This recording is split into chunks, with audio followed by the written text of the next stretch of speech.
headquarters of common sense. Talk Radio. Here's Laura Dodsworth, slightly later than normal because today you're going to be doing Plank of the Week in addition to all of your other duties. I think Mr. Zuma may find himself on that list. I wondered if he would. Yes, I think he probably will. I mean, it's a ghastly thing. I know there's things that you want to talk about around the online crime bill and all of that, but let us talk first about this because it is pretty disturbing when you see people. It turns out, right, that he is, believe it or not, an ambassador, amongst his other jobs, an ambassador for a French charity called Seed, which provides shelter for big cats who have been abused. That's a bit of an irony, isn't it? I don't know. This kind of hypocrisy is something we're coming to expect from people in public positions. Yeah. What I don't understand, though, actually, is how people dredge up that level of cruelty in themselves. Yeah. Whenever I see something like this, I can't relate to where it comes from because I don't have any of that kind of physical aggression and cruelty to me. And I've got a dog. I love my dog. Yeah. And actually... Well, you can't imagine ever being cruel to your own dog, can you? No. Not even a cat, and I'm a dog person. Yes. I can't even imagine being cruel to cats. If you watch the video, which, as I say to people, I don't watch it if you're easily upset because it is quite upsetting, they're laughing. They're laughing as they're doing it, and they're making a great show of it. And also the children being involved seems equally, if not worse, as well, because, you know, he's doing it in front of his own kids and they're joining in. Well, cruelty to animals is illegal. It's a police matter, surely. Well, you would have thought so. The police say it's nothing to do with us, it's all to do with the RSPCA. We contacted the RSPCA, they said, it's always good to have these things highlighted, but we will investigate if anybody complains. So they're not actually investigating it. I've asked them to investigate it. I've physically complained to them, but they don't, as of yet, seem to be doing anything. That is so strange. I know. And the football club are saying it's an internal matter at the moment. Well, it should be an internal matter for the football club. I mean, I think it's understandable that people are watching the video and judging it and feeling appalled and disgusted by it. But, you know, we also don't want trial by media. These things should go through the official channels. But I don't really understand how it's not a police matter. No, because if it was done in the street and a police officer was walking past, it would be presumably something you would arrest somebody for, wouldn't it? You would think so. You would think so. But you know what? I did come in wanting to talk about the online safety bill today, and it kind of segues into it because it's really going to shake up what's been called the Wild West in the digital age, where the definition of harm is very loose, and what constitutes harm, what you see online, it's all up for grabs in the Wild West. But I don't think it's really going to free the police up anymore to investigate real crime. Yeah. In a way, this story is kind of like a metaphor for it. Yeah. So this bill has been around for a couple of years. It started as the online harms bill, and it's the online safety bill. It's gone through its amendments. And there I am calling it the online crimes bill just because I thought that's what it was called. There was the police and crimes bill not that long ago. I know. I mean, that's the funny thing about this, you know, this time, the last couple of years of a pandemic, it's been an amazing time to push through these incredibly far-reaching laws. So this is going to be introduced into Parliament in the next few months, and Nadine Dorries says it's the most important piece of legislation that she'll ever work on. And would it, for example, cover something like this? If you put a video of yourself harming an animal, is that an online crime? If you put it on Twitter or something? Okay, so this really depends. Now, so journalism should have a special carve-out within the bill. The fact that journalism does have a carve-out shows you that the government is worried that freedom of expression is going to be enormously affected by the bill. Look, some really bad things happen online. I'm sure we've all stumbled across things we don't want to see. Yeah. Or even, in some of our cases, had them sent to us, Mike. I don't know about you. But there's quite a few issues that this bill is seeking to address. I mean, things like flashing by people sending images in an unwanted way. Unsolicited. Unsolicited, and people can do that just by airdropping now. It's not just by emailing. Of course, yeah. Yeah, exactly. Yeah, because you can get on a train, can't you? And suddenly, I mean, I've often seen this when you like just put the Wi-Fi on, and suddenly there's all sorts of other people's Wi-Fi that light up. Yeah, sending people flashing images if they're epileptic. There's all kinds of like interesting, worrying, different things that happen now in the online world that this bill seeks to attend to. Yeah.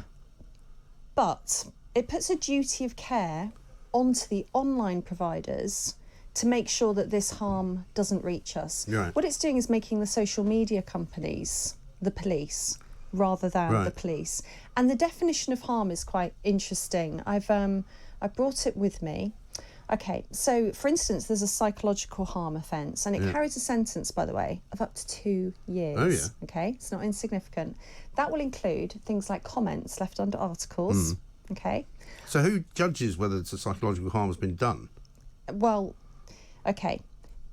I'm afraid you've got this the wrong way around. It's not whether the harm is done, it's whether harm is intended, Mike. I see. How we judge that is, of course, Well, I never intend to enormously... do anybody harm, so I'm all right then. I'm in the clear. Well, it's enormously subjective, and this is part of the problem. Twitter pylons. If you've ever been on a Twitter pylon, I have. Yeah. No, you have. I have. They're not pleasant. Not really. But I tell you what, I would rather protect the right of people to do Twitter pylons and even to intend to harm me than for tech giants, Silicon Valley geeks, Ofcom, to be anywhere near deciding whether that was an intention of harm and what should happen about it. Although they kind of do that already, don't they, a little bit? I mean, it's not necessarily written down and it's not necessarily codified, if you like, but it is there. It is written down, it is codified, and actually I think that social media is too censorious in its attitudes towards speech standards already. Yeah. So in this country, in the UK, hate speech is not a crime. I know you wouldn't know that necessarily from something like Harry Miller's supposedly transphobic limerick that we talked about a few weeks back. But hate speech is not a specific offence. It's only that hate crime can be motivated. Speech can be part of a hate crime, but there still has to be a crime that's committed. You can't just say something. Well, it's a bit like hateful people and it's trying a to link crime. Boris Johnson's statement in the House of Commons the other day to Keir Starmer with the mob, so-called mob. I mean, it was a very small mob, in my view, that supposedly were trying to attack Sir Keir Starmer yesterday. There's no connection, in my view, but under this law, perhaps he would be prosecuted. Well, maybe if it's online, because this is just about online. This is about social media companies and tech giants having a duty of care to prevent this harm even happening and reaching us. But Facebook already has a really expansive hate speech policy. For instance, on these are going to be really stupid examples. They're stupid. Nobody should say them. But if you said boys are smelly, girls are thick, women are crazy, men are idiots, that's hate speech. Is it? Already on all of Facebook. it? That's really under Facebook's Blimey. policy. That's hate speech, Okay. which you could be suspended or have your comments disabled or even be booted off for. We know that Twitter is also very censorious. Yeah. There are women who have been suspended for saying only men can commit rape. Right. Well, in the UK, under UK law, that is, strictly speaking, true. Right. Twitter doesn't like that. They call that hateful conduct. I mean, see. Donald Trump's account was suspended. Yeah. You know, this incredible... Well, it was killed off altogether, wasn't it, in the this end? incredible recalibration about the relationship in politics, free speech and tech. Yeah. So we already have this very censorious climate. Who was it that had his Facebook account shut down? I can't remember who it was. It was somebody in the public eye because he put out his recipe for faggots. No. Wait, Richard Coles, that's right. The the vicar. there's loads of crazy... But Facebook cancelled him. Facebook took an exception to the name of the place, Plymouth Hoe. Because of Hoe. Because they didn't understand Brilliant. it's actually a place name. So you can see how these kind of crazy errors occur. And also, I mean, AI is increasingly used. Now, There's a lot worse names than that knocking around, by the way. I mean, Badger's Bottom I was near the other day. I don't know if that falls foul of hate speech policy. Well, you can't hurt badgers. You definitely can't be talking about hoes. No. Oh my goodness, I've got to be careful. Every time I come on, I seem to bring up one rude word or another. I don't know what it is about me. No, I don't know what it is either. But AI is increasingly used, and actually it's quite a crude tool for monitoring speech. So, for example, on Facebook, you can say that you are angry with women, fine. That's right. But you could say you're angry about women being raped, and the AI will pick it up and deem it as toxic. Right. Even though it isn't. No, so this is an example of how So it's AI not very can get intelligent, it this wrong. artificial intelligence, is it? I mean, maybe they should call it something else. But I don't think the real world people doing the censoring are always that intelligent either. And you've got to remember, they're often in different countries. No. They've got different cultural backgrounds. And so, we've got the biggest public squares in the world. Yes. Okay?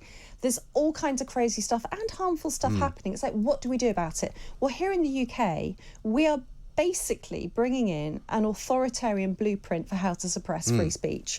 While there are undeniably harms that have to be addressed, by having this very fuzzy definition about what harm is, leaving it to the big tech companies to police, taking it away from actual police officers to police in the real world, and putting all of the duty of care onto the big tech companies, we're really risking the future of free speech. So you're basically giving them the power to say, you can't say that. So we're therefore not going to let you say it, effectively. Totally.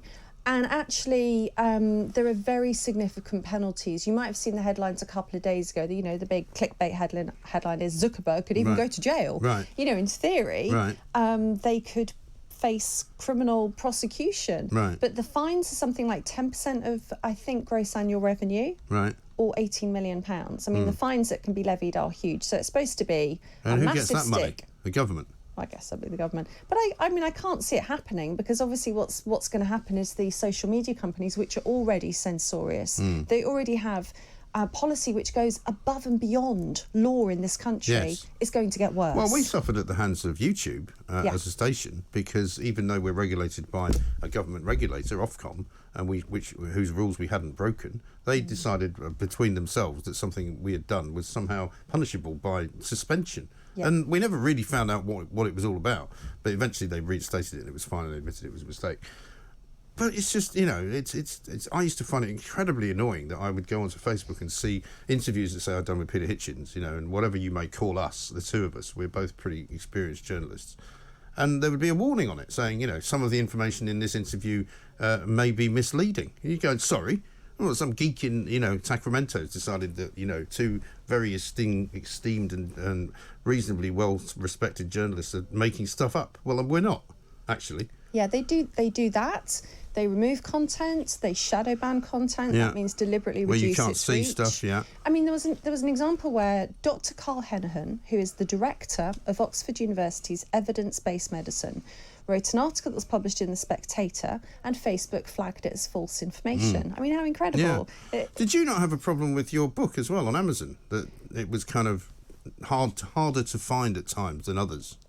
That's a lovely way of putting it. It disappeared entirely for the first 4 days after the first article came out in the Telegraph about the book. Actually, we never really got to the bottom of what happened because my publisher and the wholesale were kind of banging their heads against the desk about the total disappearance of my book. Right.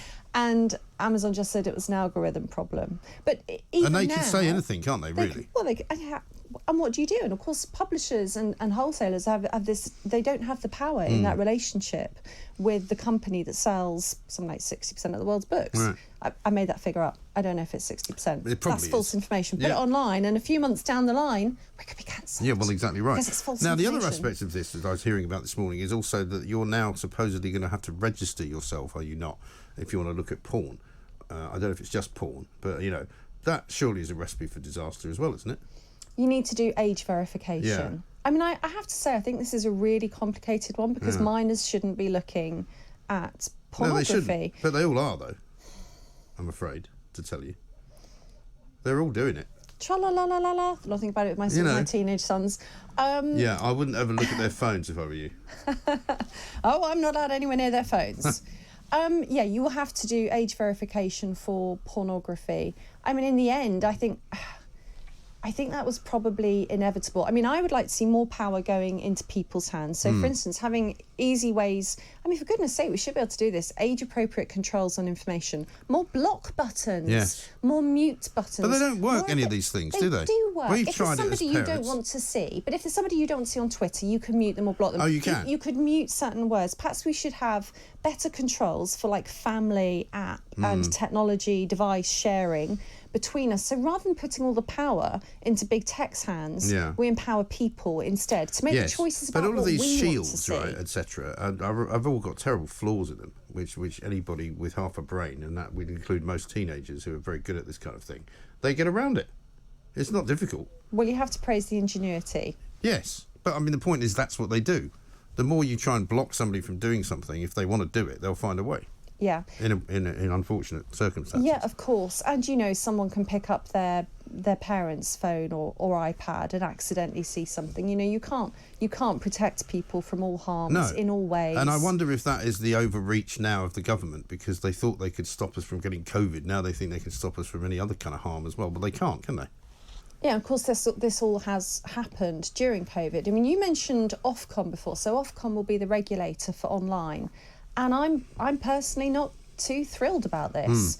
I mean, Sky and the Behavioural Insights team recently released a report about their collaboration. The Behavioural Insights team was the government's nudge unit that's working with a licensed broadcaster to shape content, to change how you think and how you behave. Didn't work. And Ofcom should be regulating that kind of thing. So for me, seeing presumably they did. Presumably they said it was all right. Well, they haven't said anything yet in response to my complaints. But so Ofcom would be the regulator. Now, Ofcom is an unelected body. Free speech. So Quango. Free speech should be under the rule of law. Yeah. Parliament. Why are we putting free speech into the hands of Ofcom and the social media companies? Well, quite. It's a matter for the law. They shouldn't be going above and beyond the law, but that is exactly what we risk happening with the online harms bill. Safety bill, it's the online safety bill now. Yes. Did you see as well how the name changed? It goes from online harms to online safety. That's another nudge, isn't it? I think it's another nudge. Safety. Why would you be against safety? Why would you? Why would you? Why would you? I mean, what sort of Safety's monster good. are you? I'm sick to death of all this manipulation. Yeah, well, we're going to have to see what happens. I think it's quite a chilling blueprint for the suppression of free speech. Let's see. Good talk. Hot talk. Bold talk. Talk radio. Listen on your smart speaker. Watch it live on your smart TV. The world headquarters of common sense. Talk Radio.